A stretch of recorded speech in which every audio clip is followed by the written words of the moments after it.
ከሱ በላይ ለአማራው የነገረው የለም። ምክንያቱም ውስጣቸው ነበረ።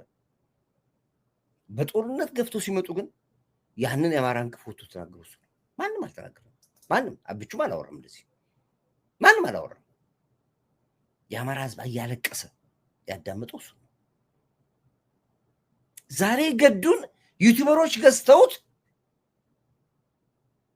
መጥቶ በራሱ ቋንቋ ሲናገር እነዚህን ቋንቋ እንደተናገሩ እንኳን አያውቁም።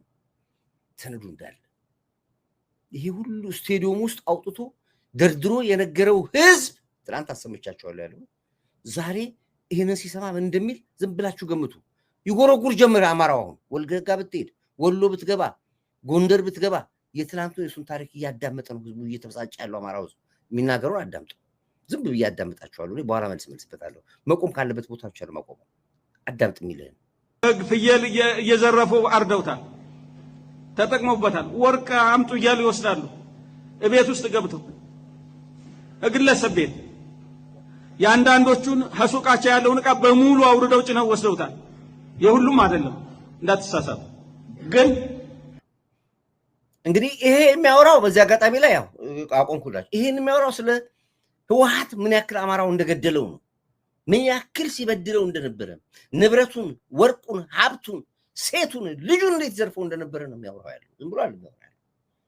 ሌላ ነገር እንዳይመስላችሁ። ሌላ ህወሓት እንዴት አርጎ አማራው እንዳሰቃየው ነው የሚናገረው። ቀጥል። ይቅርታ እንደ ለመግለጽ ያክል ህወሓት ምን ያክል እንዳበደሏችሁ እንደሆነ ነው።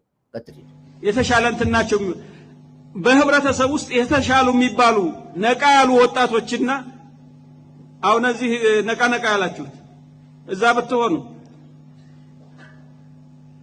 በከፍተኛ ሁኔታ እየለዩ ነቃ ያለውን ይቃወመናል የሚሉትን ገለውት። ይሄ የሆነው ነው። እነዚህ ሶስት ዓላማዎች ዝም ብሎ በወረቀት ላይ ያሉ ሳይሆን በተግባር እየተፈጸሙ ነው ማለት ነው። ከዚያ አኳያ ይህንን እየፈጸመ ያለው ማን ነው? የትግራይ ወራሪ ኃይል ነው። እዚህ ላይ እውነተኛውን ጠላት መለየት፣ እዚህ ላይ በደንብ አድርጋችሁ አዳምጡ። የትግራይ ወራሪ ኃይል አማራውን ምን አድርጎ ግፍ ለ40 ዓመት እንደሰራው ነው እየተናገረ ያለው እስከ መጨረሻው ድረስ። እኛ በፊት እንነግራችሁ ነበር። አማራው እንዳይወልድ እጁን ይዞ ነበረ መሀን ያደረጉት ክትባት እየከተቡ። አማራው መሀል ያማር ባህር ዳር ላይ ነው መሳሪያ ዘቅዝቆ እያለቀሰ ስነልቦና ለመግደል ሲባል ሐውልት ሰርቶ አማራው ያስነከሱት።